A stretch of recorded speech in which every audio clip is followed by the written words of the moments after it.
Hello and welcome to the Winners Find a Way show. I am your host, Trent Clark, serial entrepreneur, author of Leading Winning Teams. And I speak all over the world about leadership, team development, and I coach as a growth coach for a lot of people using the Bloom Growth System. And probably most people know me because I spent over 13 years in professional baseball coaching in 3 World Series, and excited to have you join the show today on Winners Find a Way, but more excited to have my good friend Rick Morgan, fresh from Danville, California. I got you up early today, Rick. Man, how are you, buddy? I'm doing great, Trent. It's a Yeah. privilege to be on your show, and thank you.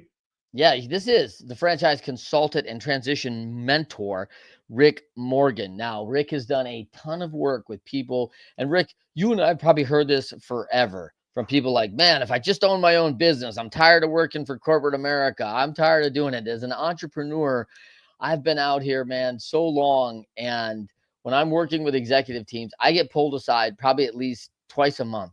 Man, I'd really like to start my own thing, right? And it's hard out there. And talk to about this is exactly what you do for people. Is that fair? That's fair.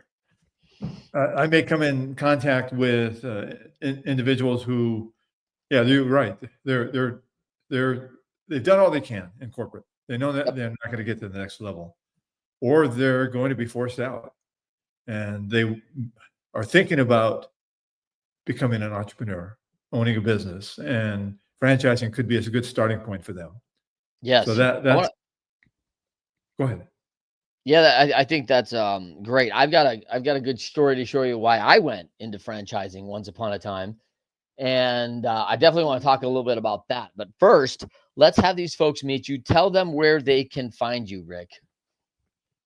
Oh, great. Well, you find me LinkedIn, the same URL / Richard Morgan, TikTok at Rick D212, Facebook, Instagram, Rick Morgan and Instagram handle, and I'm on X too. On X too, man. I pronounced that wrong. Rick Morgan. I apologize. I said Morgan. Morgan. So Rick, you're in Danville now. You're a California kid. Grew up in Coachella of all places. I don't know if the whole music festival is as big as it is now, but like that's a thing in Coachella, right? When And I was there going to school, it didn't exist. really, it didn't. Okay, it Oh was no, not the thing. oh no, not Yeah. not. So this is a pretty sleepy town then back in those days. Then. Oh, definitely that desert area.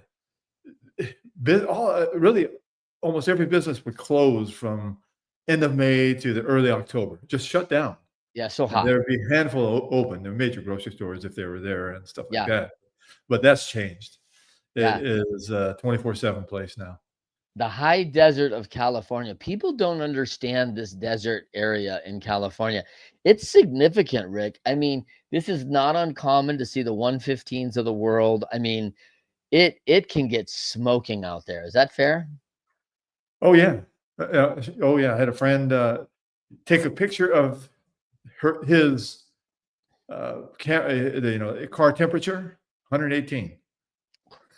And when you were 4 years old, you move into Coachella. Like, did you ever like go, man, I had to ask my parents, what were they thinking? Like, what are we going to the desert for? Like, what was the consensus and why did you head that way?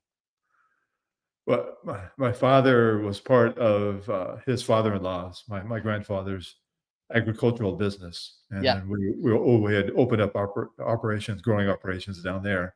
So he went to work with his brother-in-law, my mother's older brother, and that's why we moved. Uh, as a kid, it was another place. 4 years Yeah, old. right. Yeah. The neighbors had kids my age on to the right and to the left, and I just started playing. Yeah. It's amazing how back then, when I was in elementary school, the heat didn't bother us. Yeah. There was an open desert behind this housing tract, and we would run through the desert area through in the summer playing our superhero games. Yeah. So, and it was in the summer, Yeah. but now. I'm certainly affected by the heat now. Yeah, and listen, it gets a little warm out in Danville too. Like it's not like, Danville's just over the hill from Oakland there, and lovely spot, not far from the Silicon Valley at all, by the way, and Bay Area. So now the Bay Area feels like it's just expanded massively since Silicon Valley. It just feels like the Bay Area keeps getting bigger. Have you found that, Rick? Yes, it's expanding south Yeah. and east.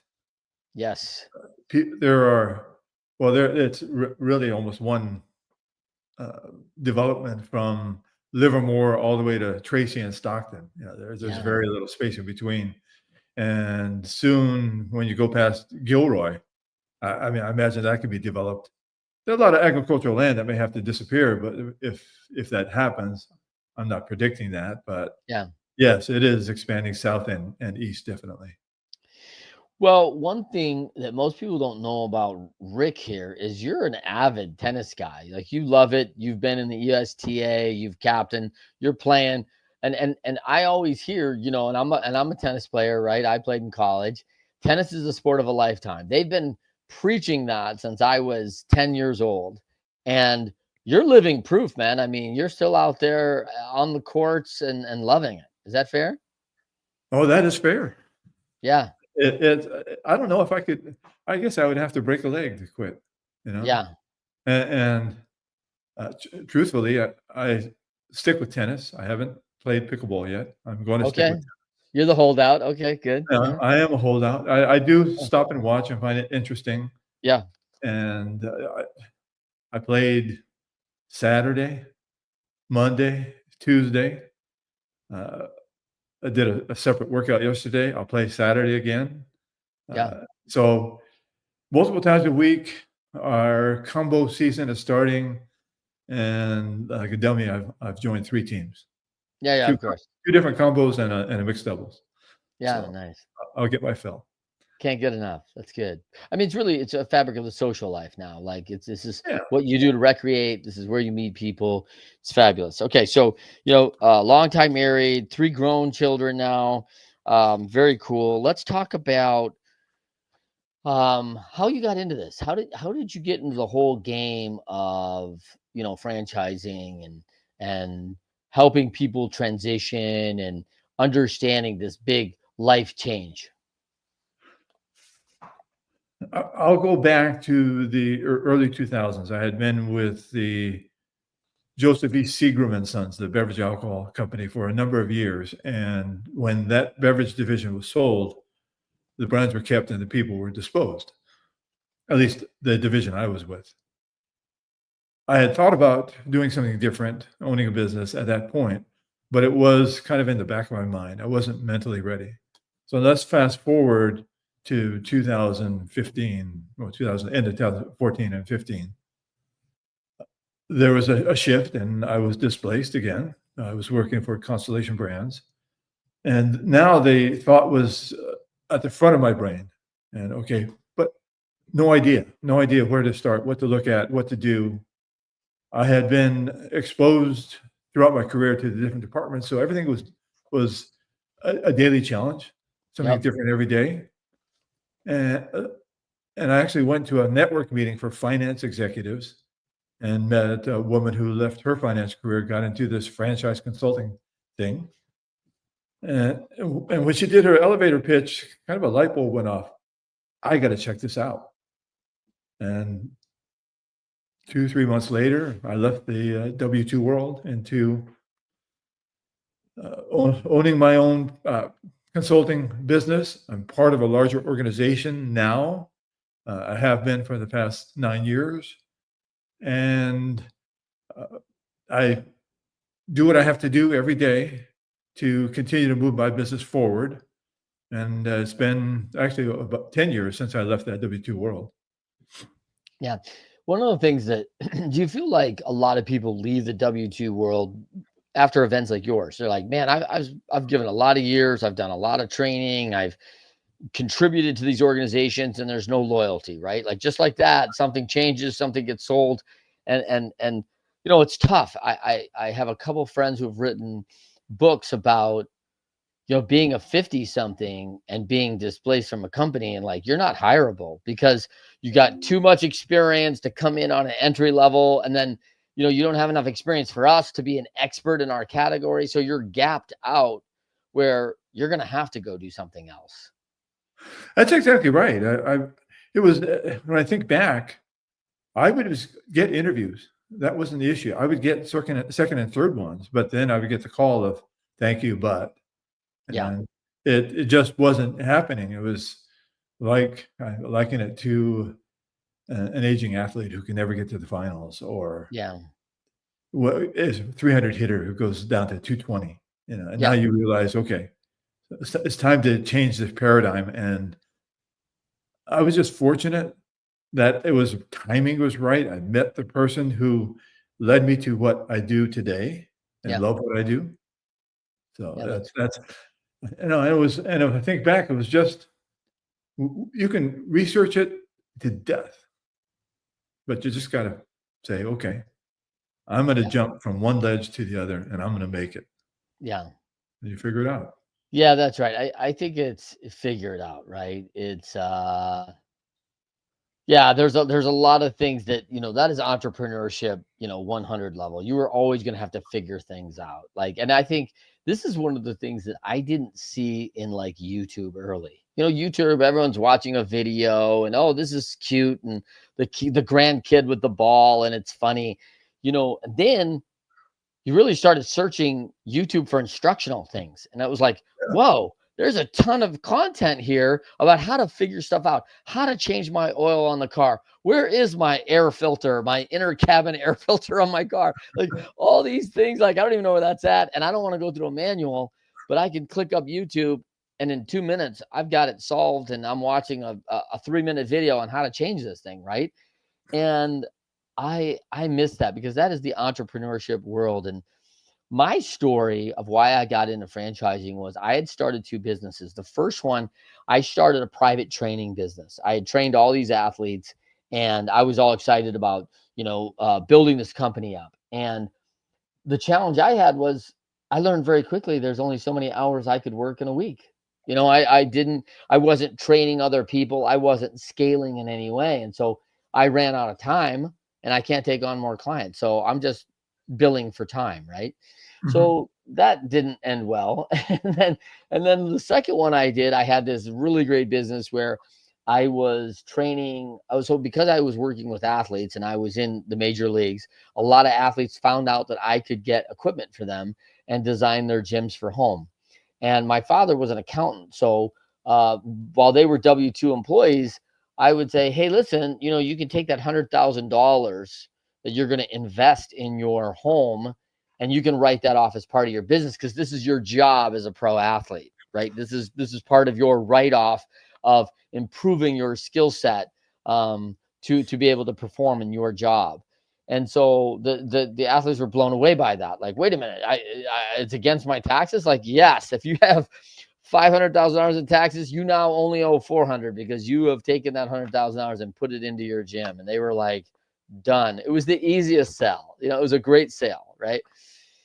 But one of the things I learned was when I started getting traction and I started getting busy, and I was a licensee, salesperson for these equipment companies with a margin.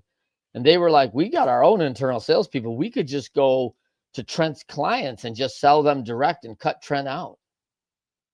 And that happened. That happened within 45 days. I had no work. Everybody was calling my clients in advance of me. And I was like, holy cow. I had a couple installations left. And then my pipeline went from 35 to 0, just like that. And I was like, wow, I'm not very smart. I don't really know what I'm doing in business. And so I decided, you know what, I'm going to get a franchise and get a guide, someone who's done this before. And so I went to someone like Rick, and I got a consultant to help me. And I chose 1-800-GOT-JUNK. I started in 1-800-GOT-JUNK, and I bought Arizona, and I bought all the rights to Arizona in my contract, so that as I grew, I could own, more of Greater Phoenix and Tucson and all that good stuff. So that's what I did. I ended up building that up over 6 years and selling 16 franchises. And it was a pretty successful run, and I learned a ton about business, and I think I mitigated some risk, right, Rick? Because there's all these other cities that are doing it. We're all learning and hyper learning from each other, like what's working, what's not working, what have you done well, where have your client base come, and we're building better avatars of clients and where we should be taking our trucks to get more work. And it was a super educational time, and I really enjoyed that part of it. You mentioned something interesting, is that you had peers, your colleagues, other franchisees in other markets to lean on and develop best practices. That's a big part of the franchise system.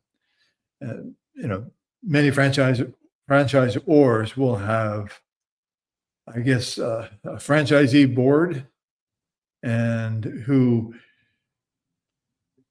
coordinate or summarize all of the different things that are working in the market that can then be incorporated into the overall operations manual of the franchisor for the following year. And that's what's, I think, a big benefit, is having those experts wanting to move their business forward, and having like other franchisees who have larger markets, just like you, Trent, who wanted to learn from you, because you had a big area, you had the whole state. Yeah, that's obviously you got to be really thoughtful in how you grow when you have that kind of territorial challenge, because it is a challenge. Everyone goes, oh, that's awesome, you've got all this space, and like, listen, the last thing you want to be doing is be in North Scottsdale and then go, hey, the next pickup's in South Tucson, 3 hours away. Like, that's not conducive to good business, right? And so you have to wait to open up those markets. And it was really interesting. So a lot of people, I want to talk about two things for you. Is one, I want you to explain to people, why they would choose franchising. If I'm in a corporate environment, why would I choose that as a transition out of a corporate environment, where I see, I see this a lot right now. There's some pretty sizable companies that are offering pretty big severance packages, and it's not like, hey, we're going to cut 100 people. They're going to cut 100 people. If you'd like to get out now, you could benefit by getting a year severance package, is what they're saying, right? And in 2 months, when we decide we're going to cut the 100 and we don't have the numbers, well, then we're going to offer 3 months. You know what I mean? Like, it's not going to be the incentive that they're offering now. So a lot of people I see are like, hey, I might do that. I take my $150,000 of my year salary and apply it to starting my business. To walk us through, what's it look like to become selecting a franchisee, deciding that, all those things. Let's walk us through that process. A corporate executive leaving corporate America, when that happened to me, I knew I was going to miss that team, that everybody around. Yeah. And I actually found that in what I do. So an executive leaving corporate America and looking into franchising, one of the things that we're going to find is that culture of a team of people that they can contact and talk to every single day to move their business forward, understand more about their market, whatever they have to do. So the process of looking to buy a franchise really starts with getting to know each other. If I can understand their vision and their goals and how this business model has got to fit into their life, then we can start to look at the franchise companies that have open territory, but also check all those boxes. Yeah. And it's an iterative process.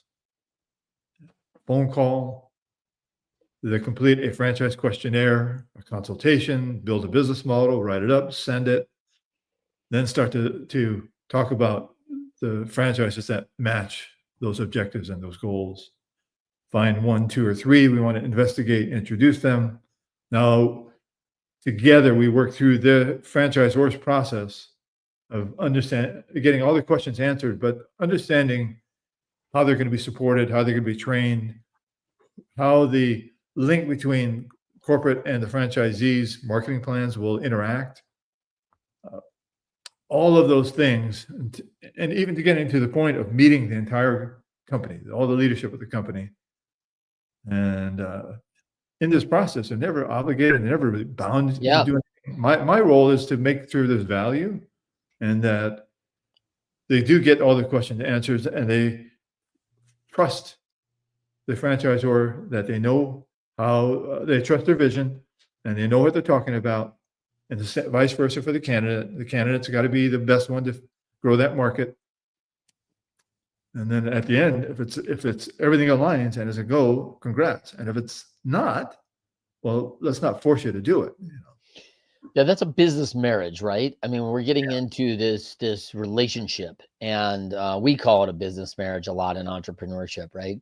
And I think geography plays a big role. Like where do I see myself, where I'm gonna, because if I'm gonna develop this place and this business, I'm gonna be there. I'm gonna have to be there likely, in some capacity. So, I see a lot of people who are like, oh, well, there's opportunity in Portland, Oregon, and I've never spent any time in Portland, Oregon. I don't know the culture. I don't know the lay of the land, the geography. But well, that's what I like Panera Bread, and Panera Bread wants me to open 3 stores there, and so there's opportunity there. But that's part of the due diligence is you better go and find out. Do you see yourself being a Portland resident because you are going to be in the community, and is this a franchise that serves that you already have a name, established relationship in that community? Because if you don't have that, you're uphill battle. Is that fair? Oh, that's fair. That's fair. If you're not going to be a multi-unit, multi-state owner, I mean, even within Arizona, Tucson or Flagstaff had different cultures of the sectors of Phoenix. But you took it upon yourself to get to know every inch of that state. But to go into an unfamiliar market, I think the ramp up is going to take longer. Yeah. And a lot of franchisors really want you to be within the vicinity of where you're going to open anyway. Yeah. Unless you're a super experienced franchisee and have owned or still own multiple brands and multiple locations. And then there's that confidence level that regardless of where the location is going to be, this person has done it and knows how to do it. But going back to my corporate career, before I was married, I had the fortune of living and working in Hawaii. I got to go every island. That was part of my job. Nice. I did well. Yeah. I got promoted to a bigger market, the Pacific Northwest. Here it is in the middle of June. Oh, okay. It's summer. No, it's pouring rain. I had to get used to that and then figure out the marketplace quickly, or otherwise my wine business and other beverage business would go south pretty quickly. Yeah. No, that's such a, and you don't think about that, but that is a massive climate change, right? From that, and not understanding that, right? That this is the challenge of, and the people that know, they live there, they know, right? They know. And we see these cyclical seasons, right? And I've seen that in franchising too, who do have some seasonality to their franchise, and their start date is at the beginning of their down season. And I'm like, oh, I mean, sometimes it's not a bad idea because you get your systems in place, you're not high under pressure, but you may have a revenue issue, right? Because you don't have any revenues being generated in your off season. Then you get prepared for the peak season. So maybe that works. But what I've always seen more success is working and starting off that shoulder season, because you still have, revenue generated and you can prep for that down area. And I've seen many people really use franchising as a very successful model for wealth.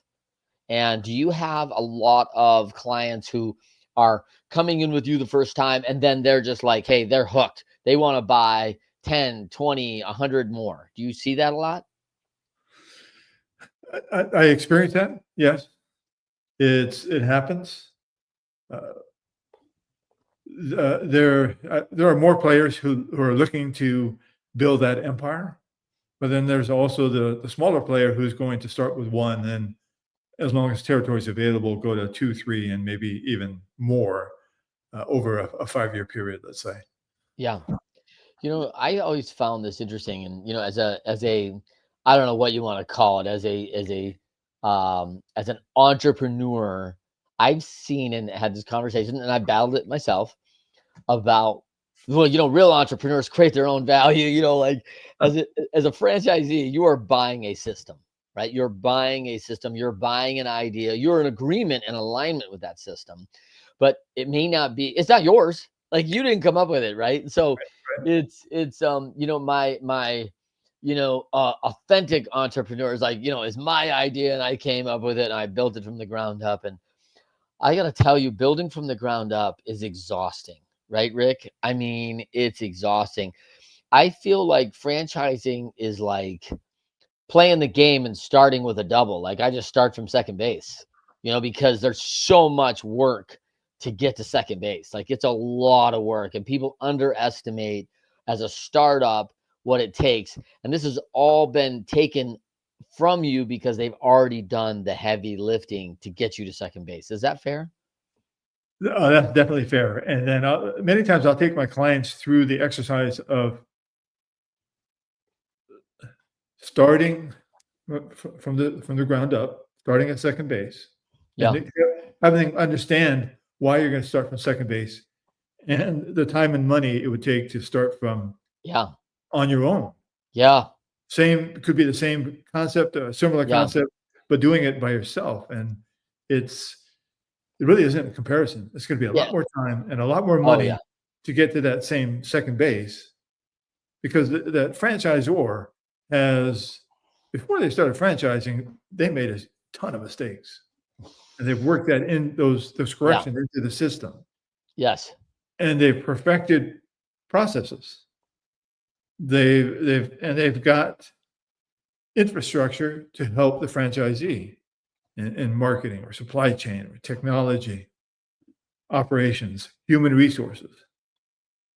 That is, I think, part of the success model of franchising is being able to tap into this playbook, the operations manual, Yeah. and then have a support group, Yeah. other franchisees. And the partners, as you mentioned, right? Like if Yeah. you're doing this on your own, man, I was trying to figure out in my head like what it would be, right, to get to second base. Like I pay the franchise, and let's say I pay $100,000 in fees and build out to get to where I want to go. Okay, let's just use that number. That would cost me probably $800,000 to do a loan. I mean, it's like 8x, and the time would be 5, 6 years, as opposed to you can be up fully going in 90 days to 180 days, right? Like, and Yeah. that's crazy, right? So there's the cost of money, like on time, right? So there's that time cost of money.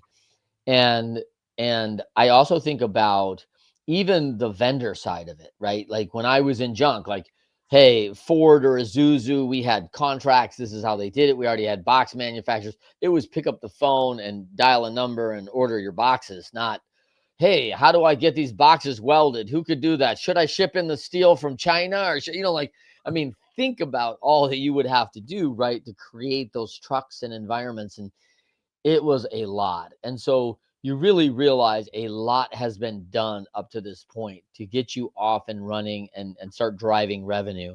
And I often look as franchises as really a sales and marketing play, because the playbook should be pretty steady on processes and systems to operate. What you have to get really good at is sales and marketing. You have to continue to draw your geography to your product, to your service, because the operations and process are pretty solid. Would you agree with that? Oh, 100%, more than 100%. Some franchises have now even taken upon fulfillment. So Yeah. it truly is sales and marketing. So if something is spec'd out, you have the electronic transfer of that data to start the manufacturing process, or Yeah. whatever it might be. Maybe cabinetry, it may be a 3D, high definition 3D statue of something. Yeah. Uh, so that it is, but it's still within a sales and marketing playbook or process. What does that mean? It means that that person who is going to take that upon that business model has to be willing to get out there, Yeah. has to Yeah. be willing to make that impression, and the fact that they own this business and the service they provide, who they're looking for, known in the marketplace by meeting people, joining that chamber of commerce, attending other networking groups, You know, combining. as I'm sitting as a franchisee or a potential franchisee, Rick, I mean, all of a sudden what you just said becomes really important to me. The avatar of my clients, who am I going to be selling into, all of a sudden should be something I should be considering.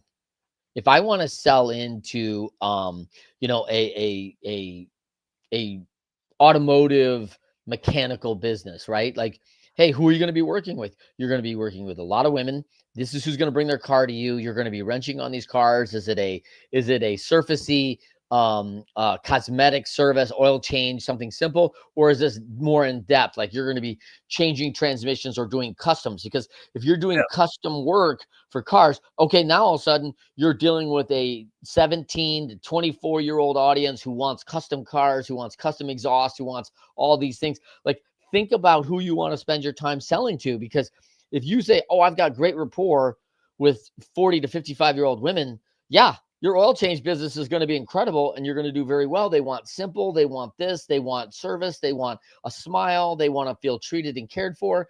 Great. Customize, like you got to know everything about, you know, a quadraphonic Blaupunk and the stereo systems and everything you're going to put in a car for a 21-year-old who's read everything on Reddit. You've got to be an astute knowledge expert on all these little systems that they're tweaking their cars to, and be ready for a 30-minute conversation with every 20-year-old who wants to talk about the 5 options they have, right? And so it's a very different sell. And so thinking about that and what I want to buy into, Rick, and you directing my traffic is who do you want to spend your time with? Because if you sell that better and you enjoy the heck out of these young kids and their energy and their passion, like this is a passion thing for you and you love it, you're going to enjoy your life. You're going to enjoy going to work every day. And if you don't want to spend time with the 45-year-old housewife of 3 kids, and that's not who you enjoy your time, like, you're not going to like your job. You're not going to like and enjoy this business necessarily. And I think people are missing that because they don't think, hey, I'm thinking about who's I'm going to work with. Hey, you better think about who the client is, because that's who's a lot of your time. Is that fair? That is definitely fair. And I think that's part of that. That is definitely part of my role in the upfront conversations. If you're targeting automotive, you know, let's, all right, there's a lot of facets of automotive. Let's talk about the end user of what you're trying to do. And let's align that with what you like about automotive. Yeah. If you want a steady business of people who come in and want a 15-minute oil change, or if you go off on talking about your custom car, then that is leading me towards, all right, we have some business models we can talk about. Yeah, so good. Let's talk about this, because I love this. You know, as an idea guy, we come up with a lot of stuff, right? And I just recently spent some time with Craig Culver, who's done franchising so well, right? I think Craig has done a great job of vetting his franchisees. They really work hard to get the right owners, that right culture for Culver's. And I think they're number 4 on the list now, right? They, you know, per store, I think they're 4 on the list of foods. Only sitting behind Whataburger, Raising Cane's, and Chick-fil-A, right? Like, I mean, it's a pretty good list, right? Of people that, And so, and you know, and you're always thinking like, whoa, well, you didn't mention Subway or Jimmy John's or McDonald's, like, right? Like, these guys on a per store volume do very well. and it's pretty staggering as they near, and they're pushing up against that $4 million per store mark. And so as a franchisee, or as an idea guy, let's flip the script. I've got a great brand, and let's say let's stay with automotive. I've developed I have this passion for trucks. I trick my truck out with lighting. I'm a hunter. I have hunting racks. I have, I have stuff you can add to your truck when you are hunting. Take it off. Do you want to put a sled on and shovel snow? Do we want to haul stuff? I got this. I got custom, hitches for the truck, what I'm going to haul, and this is my passion. And I want to franchise because I've built all these partners of qualified products and brands that I can sell into the market. Now I want to go into the cities with other passion players and say, hey, we're your one-stop source. We're close, and we can customize all this stuff right in your town. And I want to franchise that operation. Let's talk about that. Let's flip the script where I want to be the franchisor. What does that look like?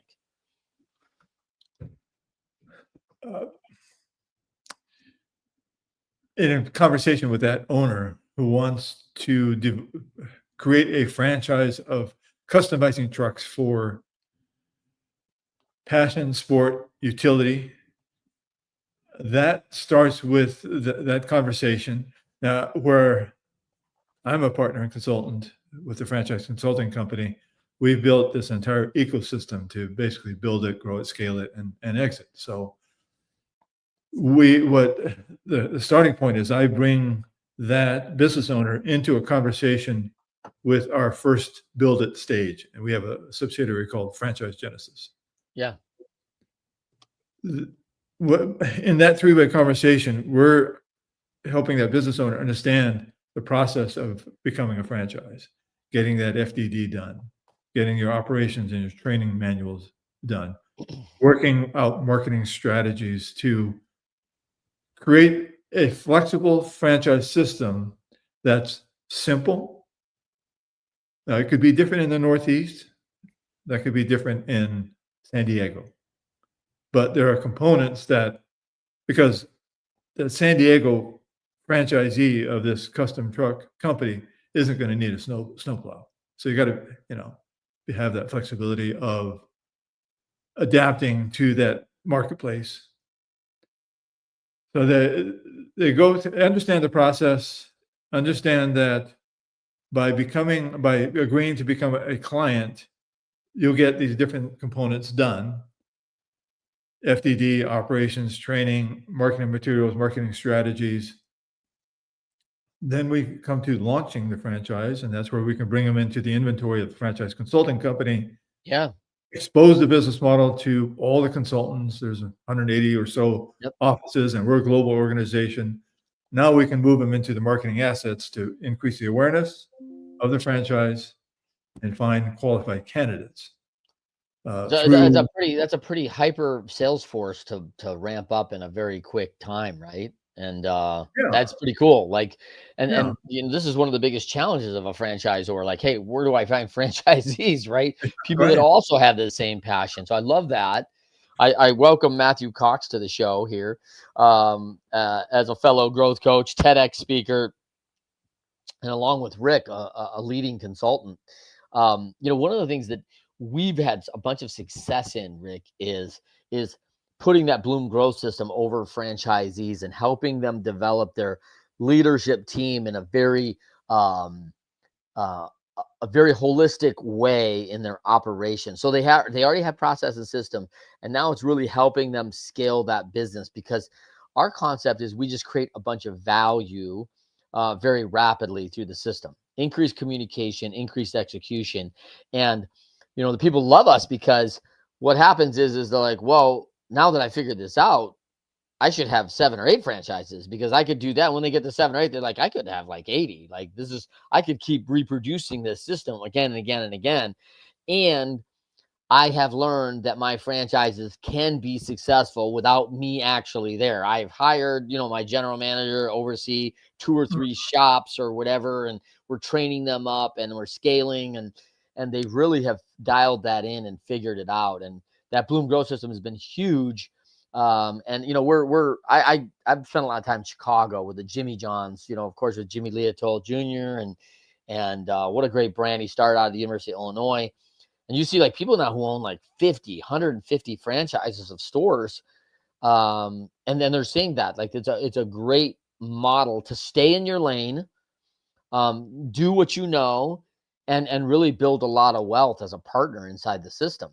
And now as a franchisor, where you flip to like a Craig Culver, man, his distribution and everything he set up, he's really the back end operator to an extent of, instead of doing the sales and marketing, he's become that back end operator. Although I think as a national franchise, they do have a pretty big marketing arm, right?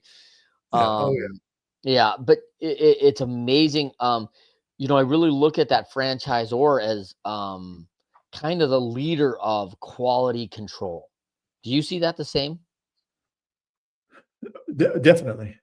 I mean, it's, yeah, I can imagine Craig Culver going out and into the marketplace Yeah, and just like the executives of Seagram or Constellation, they go out to the marketplace, check, yeah, work, talk to the distributors, talk to yeah, retailers, key retailers, just to make sure that the systems that they've and processes that they've and strategies that they put into place are being executed. yeah, But you think about Jimmy Johns and Greg Culver back when they were getting their first 10.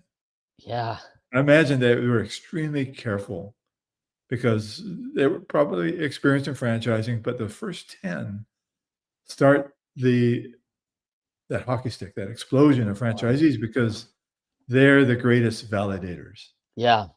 I was the And 10th franchisee of 1-800 Got Junk. oh, amazing. Yeah, yeah. I mean, I think there's Yeah, 275 now, right? Like, so, yeah. you Well, know, but you know, big pluses and minuses to that, Rick, right? Because yeah, the plus was, you know, you're at the front end of like innovation, development. You're hyper learning on the 400 level, right? This isn't yeah. 101 anymore. Like everybody's just, we got to go faster, we got to learn. So everything is, so there's a lot of feedback and coaching. The downside is, you know, you're still in that error mode, right? Right. You're still throwing some stuff up on the wall to see what sticks, and you're like, oh, this is working great in this environment. And I'll use an example of that.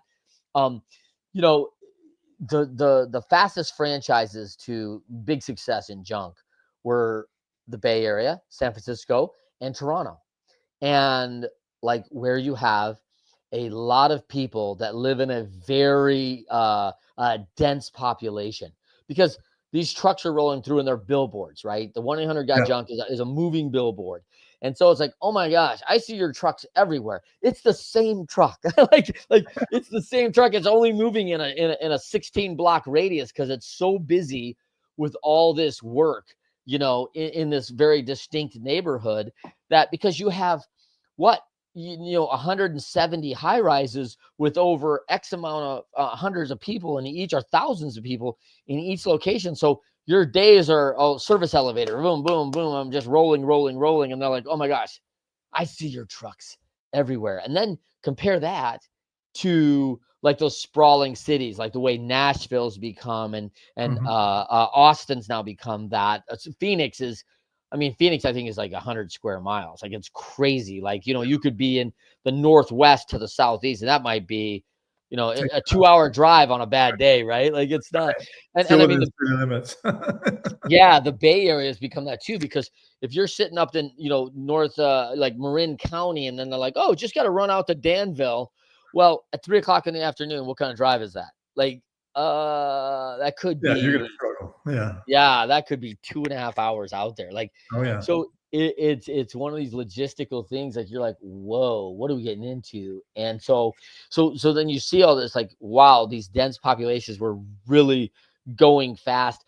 Their deal band was very different. So now you've got like micro. So they were, because of the city, they could charge more, but Yeah. they were like doing, you know, quarter truck loads all the time. Whereas the more open areas, they were doing multiple truckloads. We would have big jobs where, hey, I need to come into this property, clear out this barn and you're going to do like 3 truckloads out of there.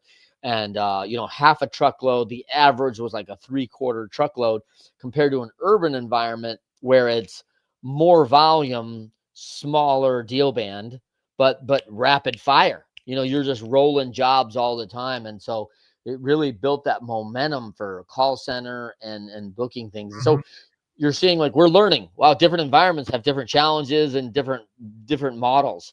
And so how do we address that? Right. And so you think like, oh, well, every city will be the same when you start. It's like, just like you're saying, like, hey, was it the same in Honolulu as it was in, Tacoma, Washington? And you're like, those are 2 very different environments, right?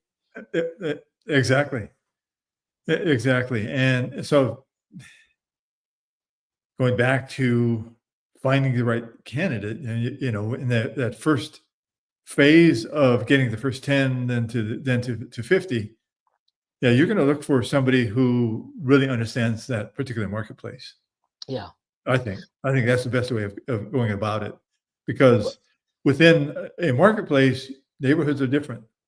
Yeah. You have to, and drive times are different. So you have to understand how to create the efficiencies of your business. Yeah. One of the things that I think that a lot of corporate America, miss, and I was a Disney employee at one point, right? Like, so, you see like big business. And one of the first challenges with that into a franchising is you have lost some resources. Like you don't call the HR department or the fulfillment department or the accounting department or the bookkeeping or the AR or AP are 2 separate groups, and you're like, no, you're all that. You are the AR and AP category. Like, so you very quickly disseminate, whoa, I've got to build a small team. And for me, what really helped me going on early was I built a very quick team of, part-time, like fractional CFO, fractional bookkeeper, fractional HR. I built partners in my business that maybe only offered me somewhere between 2 and 12 hours a week, but they were instrumental. And I felt like I had more of a team and more control, and I could, start. And the beautiful thing is being able to delegate to them. And like, listen, if they didn't perform, I'd go find a new fractional. Like, if you don't do it, I'll find someone who can, because I don't have time. I need to stay focused on these 4 key elements of the success of my franchise. And not that these things aren't key, they're important, but it's not where I could spend my most time, especially when because you get sucked, like, excuse me, you get sucked into 12 different things that take 3 hours a week. And then you're like, oh, well, that's 36 hours. Like, when do I do that when I really need to spend 6 hours a day on this sales and marketing aspect? And you're like, yeah, you do it at 9 p.m. till midnight, which is when I was doing my bookkeeping with little children. I'd put them down to sleep, and then I do it. And one of my great lessons, Rick, I was young, married. I was about 30 years old, 32. I had 3 little children by then. And I was like, man, I'm spending like literally, 9:30 after I put my kids down, go back to my den and go get bookkeeping and accounting, and, I'm sleeping 4 hours a night. I'm still in professional baseball too. I still got, my day job. Right. Yeah.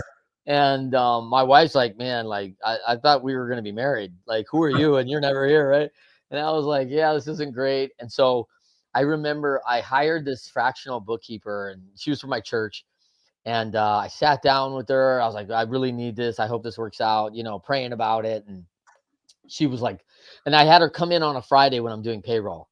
And junk was good. It was pretty automated. QuickBooks was really well integrated, way back ahead of like everybody back in the day. Like, we had like credit cards integrated to QuickBooks in 2000. It was crazy. And so she I'm spending 6 hours on this, a week. And she's like, I give her everything. And she's like, I'll just do it and sit here in your office with you, and I'll do it, and I'll double check, and I'll ask you questions. And I'm like, okay. She gets my 6 hours of work done in like an hour and 15 minutes. And I'm like, there's no way you're done. And she's like, I'm done. Like, I'm done. And I'm like, you're not done. You got to do this. And she's like, oh, I did that. Oh, I did that. Oh, I did that. Here's this. And here's this. And here's that. And now I'm looking at an expert, right? Like you are an expert in franchise consulting. I'm looking at the expert who knows instead of the novice who's, mucking his way through it, right? And she's like, listen, I'm $20 an hour and this is going to take me 3 hours a month. And I was like, wait a minute, you're going to solve my 9 to midnight issue every night for $60 a month. Like, I'm like going, oh my gosh, like, what am I doing? Like it was the best money I ever spent in my entire life. I would have given her $1,000, of course, like immediately, like Yeah. cash money saved my marriage. Right. And, and I was just like flabbergasted, like the resources that were available to me. And I just didn't know, I just didn't know then.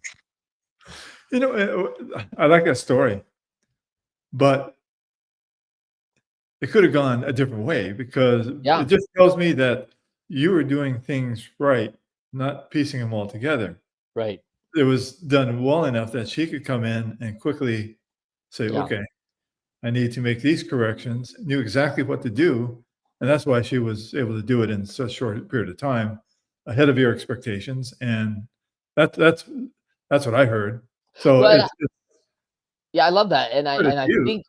think because I did the time in it, Yeah. while not being an expert, obviously, when she asked me questions, I now had the knowledge to have a good conversation with her, right? If I'd have Yeah. hired her from the beginning and never learned any of that, exactly, it would have been 6 hours a month. It would have been a lot more, right? And B, when she had questions, I was like, I don't know, you're the expert, I don't know. And this is where I think a lot of owners get into trouble.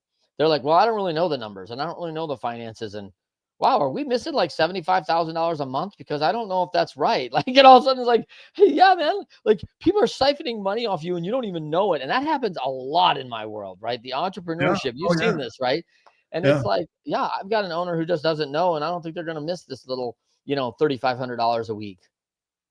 And I saw it recently in a consulting job. I went into a thing, and someone in their HR department had created a Jane Doe payroll. She was new, and for 9 months, and her demise was she put Jane Doe's Social Security as her own.